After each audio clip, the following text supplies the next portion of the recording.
Over to you. Thank you very much. So again, a warm welcome to everybody here. A good morning, a good afternoon, good evening. I know that there are different times in the world, and thank you again, Erica, for this honor. So for a moment, I would just like everybody to settle themselves into the now, just leaving everything else behind and opening your mind and heart and coming into the full presence of the community here before I begin. Just for a moment, becoming present in this special community. Thank you. So I will begin today's talk with a general background so that I can build a foundation for the next two lectures. The following lecture will be an account of the therapeutic keys that emerged through my participants' experiences when I did my PhD work. And my final lecture that will round up with experiential concepts and a general discussion that will include all of you wishing to take part. So the myth of Demeter and Persephone is, I believe, of utmost importance in that it reveals not only changes in power and relationship, but it was central to the celebration of Thesmophoria, which was described by Harrison in 1903 as a 3-day autumn festival practiced by women only in ancient Greece. I am not sure actually if this account is exact, because they may have been celebrating elsewhere as well. The first day was called the Kathodos, which is moving down, and Anodos, which is moving up. Quite symbolic, I would say. The second day was the Nistia, which was fasting. And the third day was the Kalienia, which was the fair birth. So the mythological ritual of the going down and the coming up of women was compared by a number of scholars to Persephone's plunge into the underworld, her return, and then the final birth of Pluton, which is abundance, who came only after all those had been initiated and had found their place with the gods and the goddesses. So this moving down into the psyche as well as moving up into consciousness incorporates, for me, some aspect of therapy that occurs when we use myth in actualization and transcendence of self-needs, and as well as a methodology within psychotherapy that is looking at the unique person and in a more holistic aspect. Self-actualization and self-transcendence are both stages in Abraham Maslow's hierarchy that I believe have remained quite elusive to most of humankind, largely due to the lack of education about the self. Because to know the self is also to care about the self. And my research, which is actually ongoing, aims at investigating how the use of myth in sacred text with music may contribute to this process of self-knowledge. Now, I would be remiss if I did not mention Joseph Campbell and his hero's journey that describes a calling that one receives to exit the known world,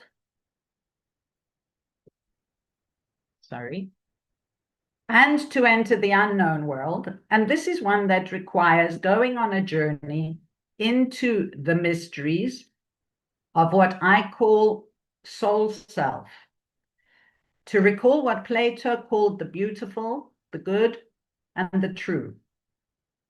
Although truth is not easily attainable, as it is primarily subjective, the hymn of Demeter does, I believe, embody ritual, and it deepens an understanding of the cycles that we go through in life that assist us in deepening our knowledge of the psyche, and in so doing, uncover what I call the sacred flower that lies within.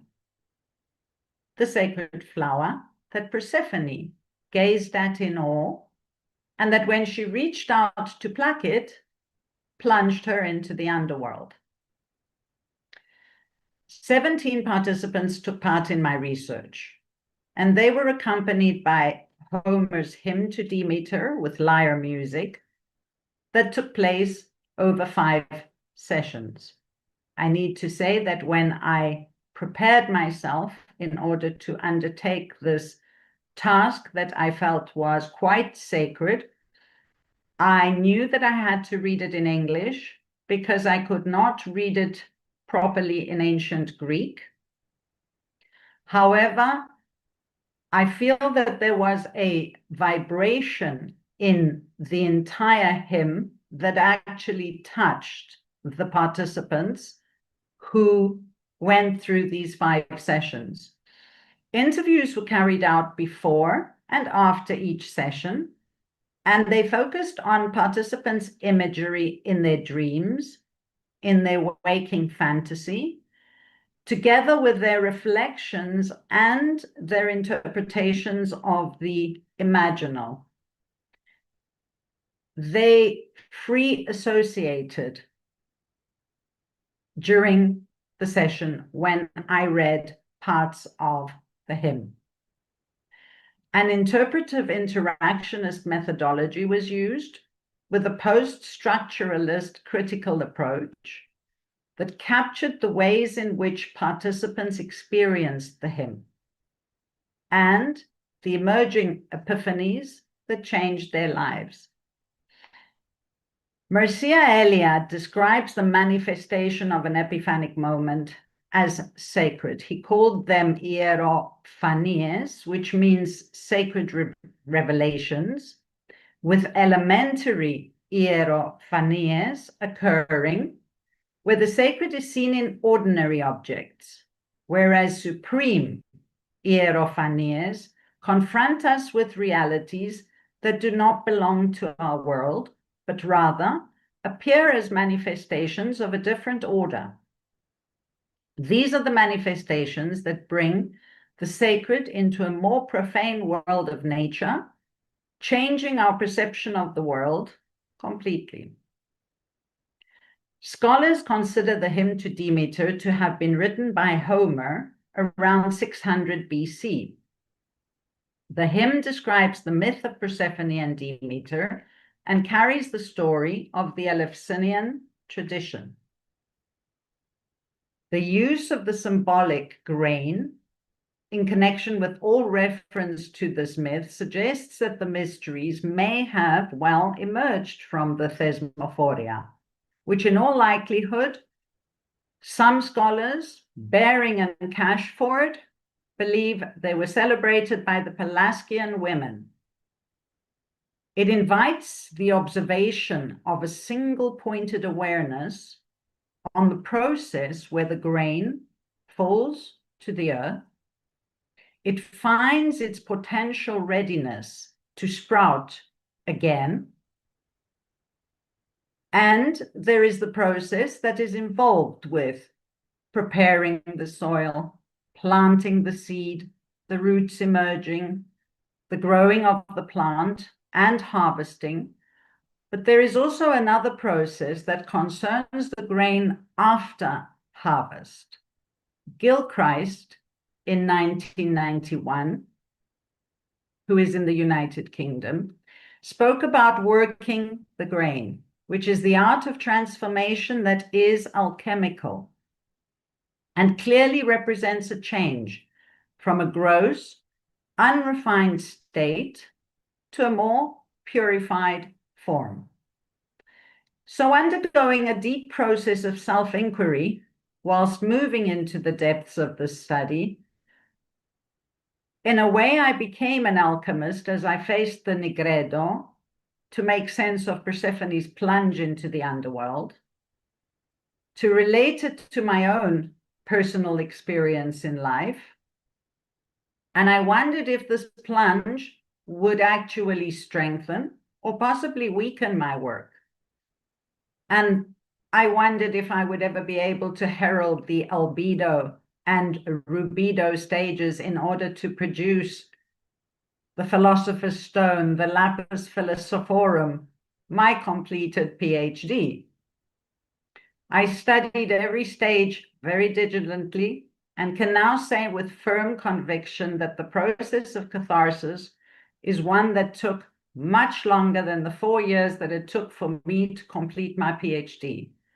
It has become a lifetime dedication to unraveling the nature of essence through purification, to clear what I call the field of probability, to enter the field of possibility, and to recognize the field of potential, the potential that we all have within us to reach the peak of Maslow's hierarchy. Results of my research showed that the hymn to Demeter facilitated participants in working through relationship issues, as well as birth and death traumas, both major aspects of the myth. Results also highlighted the role that dreams played in between sessions in enriching reflection and bridging the gap between the unconscious and the conscious, shining a light and enhancing the understanding of everyday problems that arose across the 5 sessions. The exposure to myth in the imagery encouraging setting that I used in the study had the potential, of course, to impact poignantly on personal, professional, and transpersonal development. Now, Edward Tick, who investigates the medical and psychotherapeutic benefits of dream healing based on the Asclepiad therapeutic tradition, writes, "We may identify with a mythic tradition to such a degree that we undertake a journey that replicates the mythic hero's journey as recorded in ancient sources. We go beyond association into a living identification. We do not forget who we are as modern people with a modern consciousness, but we accept and believe that the ancients had access to transpersonal dimensions that we may have lost, and that by following their teachings, we may regain and achieve success as well." James Hillman and a number of other scholars support the notion that the psyche projects itself into the myth. And yet, current attitudes towards myth give little credit to these stories that are most of the time taken literally and believed to be of little importance, if at all. Martin points out that poetic myth writing is part of a process through which the human mind evolves as it explores multiple levels of meaning.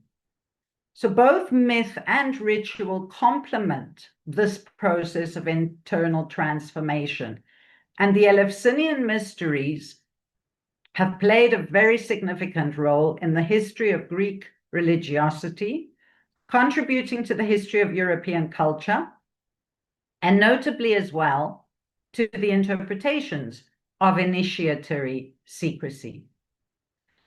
Information available from both literary and artistic sources includes that there were 2 parts to the mysteries of Eleusis. The first part of the celebration that we know more about was held in Athens during spring, at the site of the Agre on the east bank of the river Ilissos.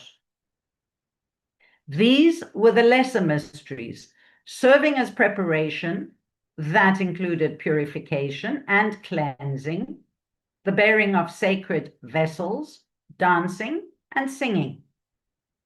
This information comes to us from the only document that can be definitely associated with the celebrations, and that is the Ninian tablet, which dates to the first half of the 4th century BC.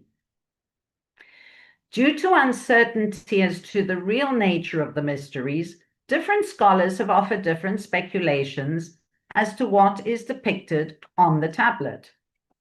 There are a few representations, including a seated goddess holding a file in her right hand and a scepter ending in a fleur-de-lis on the other, ready to receive initiates. Svoronos identifies her as Persephone, but other scholars identify her as Demeter, other scholars like Farnell. The scepter she holds identifies her as the mother, and there is an empty seat beside her, indicating the scene belonging to the greater mysteries. The upper scene on the tablet appears to be from the lesser mysteries according to Milonas. A young man accompanies a bearded man, and a woman believed to be Persephone holds 2 torches upright. So according to Milonas, the greater mysteries were held in the sacred month of Bodromion, corresponding to September and the beginning of October. Initiates included men, women, children, and even slaves from all over the Hellenic world as far as Egypt, Syria, and Antioch. On the 14th day of the Bodromion, the Iera, or sacred objects of Demeter, were removed from the Anaktoron by the high priest, carried by the priestesses in a procession headed by the priesthood of Eleusis, and taken to Athens. The sacred objects were carried in sacred cists closed by red ribbons, according to Plutarch, and the procession moved across a bridge located at the southeastern edge of the Thracian plain. The procession was met by the priests of Athens upon their arrival, who took them to the northwest corner of the Acropolis, where the Iera were deposited in a special sanctuary called the Elefsinion, whilst news of their arrival was taken to the priestesses of Athena. On the 15th day, which marked the first day of the Bodromion, the magistrate of Athens, Archon Basileos, called the people to an assembly in the Agora. In the presence of the Hierophant, who was the high priest, and the Dadoukos, who was the torchbearer, a proclamation was repeated, and people were officially invited to be initiated. Those to be initiated had to have clean hands, which meant no guilt of homicide, and to speak Greek. On the 2nd day of the Bodromion, the Misti, as they were called, went to the sea carrying a small piglet to perform the rite of purification. Returning to Athens, pigs were probably offered up to the goddesses, as on the 3rd day some scholars believe that sacrifices were given to the goddesses and prayers held for the citizens of Athens. The 4th day of the celebration was called the Epidavrio, or Asclepia, in honor of Asclepius, who, according to Pausanias, came late to the purification. This was a day of rest, as Aristotle tells us, with possibly additional sacrifices to the city, or a day of healing that was dedicated to Asclepius. On the 5th day, which marked the culmination of festivities in Athens, the great procession left Athens for Eleusis. Crowned with myrtle, the sacred wreath of the mysteries, the procession made its way to Eleusis, some 14 miles away from Athens. Walking along the sacred way, initiates, priests, and priestesses passed the sanctuary of Apollo and the shrine of Aphrodite, amongst others, making their way to the bridge. On the bridge, the descendants of Krokos carried out the Krokosis, which was the tying of a saffron ribbon around the right hand and left leg of each initiate, according to Foucault. On the next bridge, called the Eleusinian Kephisos, masked men hurled insults at the initiates, and as Aristophanes tells us in his choral song of the frogs, the rest of the night was spent singing and dancing in honor of the goddesses. The Hierophant was the high priest of Eleusis, a member of the Amalpid family who held the office for life. Only he could enter the anaktoron and show worshippers the iera, or sacred objects. His sanctity was extremely important in Roman times, his personal name never spoken. He called for the holy truce, sending messages to the Hellenic world, inviting participation in the celebrations and tithes due to the goddess. The Hierophantides were two priestesses who devoted to the two goddesses and assisted him. Attention is drawn to the fact that the journey setting off from Athens to Eleusis may well be seen as the enacting of a journey taken to reach the inner self, knowledge of which may well be embedded in the hymn. The masked men who hurled insults perfectly describe the hidden sub-personalities that emerge once one sets off on the journey within to meet the different personas in the psyche. Moreover, the high priest, the priestesses, torchbearer, and other archetypal figures lend a sacred and profound aspect of respect to the atmosphere of a mystical ascent to the heights of Olympus after having experienced the lows of the underworld. The hierophany emerges when knowledge of eternal life potential becomes known through the experience of initiation. I fully resonate with Eliot's description of initiation as part of an experience where one sets off on an expedition into the wilderness, there to spend days waiting in nature for a spontaneous or drawn-out initiation.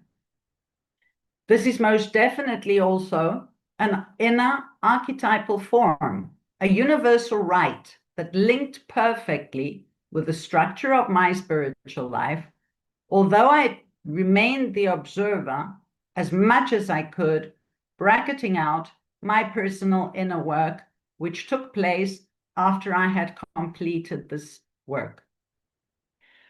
Rites of initiation show basic patterns for change, and change is not a simple adaptation, nor is it a switch in a lifestyle.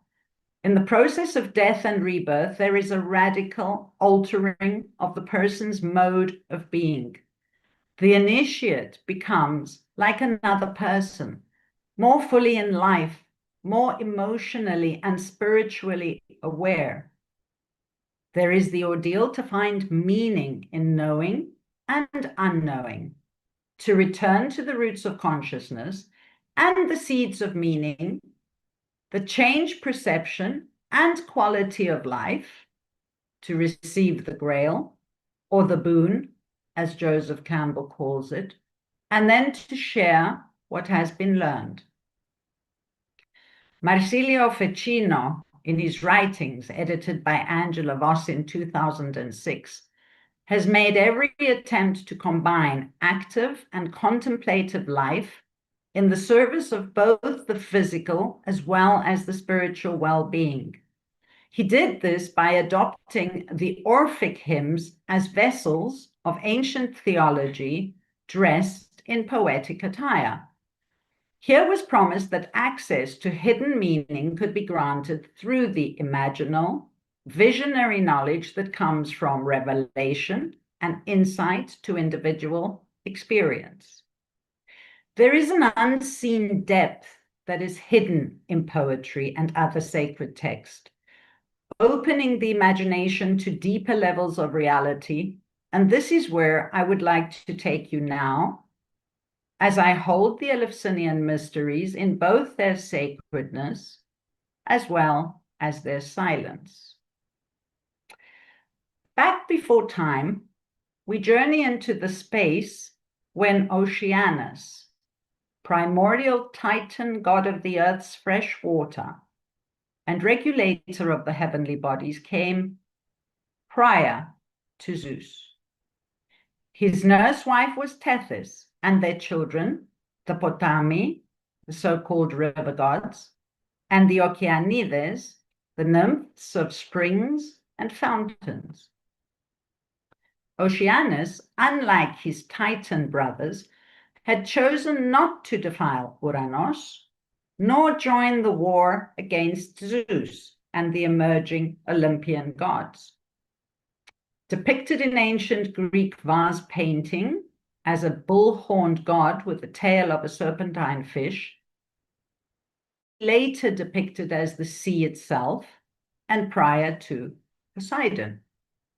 Let us not forget that Persephone is walking with Oceanus and Tethys' daughters, the Okeanides, when she spied the sacred flower that superseded any beauty that was known, that she reached out in awe to pluck.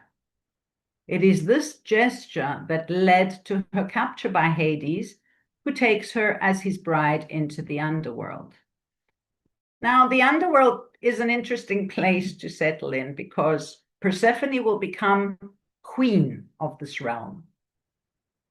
Although Grimes has often criticized Carl Jung and Kerenyi, who looked at the symbolism behind myth, it mirrored an unconscious that was filled with shadows, simply waiting to be transformed.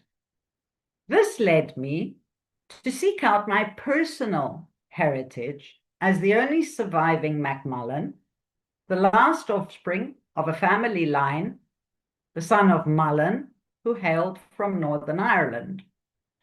To my surprise, I discovered an Irish myth that shifted my perception yet again. Fintan MacBochra was a shaman who had survived the flood by becoming a salmon. When reaching his destination, he then changed into a hawk and subsequently became other animals until he was ready to look at his original face. When he caught sight of his reflection in a pond, he was horrified to realize how many animalistic traits he had adopted that had removed him from his own humanity. This myth fully complemented my understanding of Narcissus, who captured his reflection in a pond, but whose love of self was taken to be so blinding that he turned into a flower. Here something began to emerge that encompassed the goddess and the island of Crete, where we are told in Homer's hymn, Demeter had escaped from. Could I asked myself, in deepening a changing perspective, uncover something more sacred that might lie behind this turn of events? Elysium was believed to be the resting place of those souls that belonged to the virtuous, the ancients who had often distinguished between two realms, those of the blessed and the Lethean fields of Hades. The White Island was believed to be the island of the blessed, the afterlife realm of those who could call themselves heroes of myth, that was located in the far western stream of the river Oceanus, that was then ruled by the Titan king Kronos. There was a second Elysium, that was the underworld realm, that was believed to be devoid of the darkness of Hades, because it was separated from it by the river Lethe. Lethe was the river of forgetfulness, and Mnemosini, the mother of the muses. Mnemosini was originally considered to be one of the three elder muses who preceded the birth of her daughters, when her name was Mneme, memory. She was joined by Meleti, study or meditation, and Eodhi, which is music and song. These three muses, according to Pausanias in Greek, were worshipped at Askra in Viotia and in Delphi, their names supposedly corresponding to the three strings of the lyre. So we have, whilst Homer spoke about Hades, Hesiod spoke of the White Island, and the Roman writer Virgil combined the two.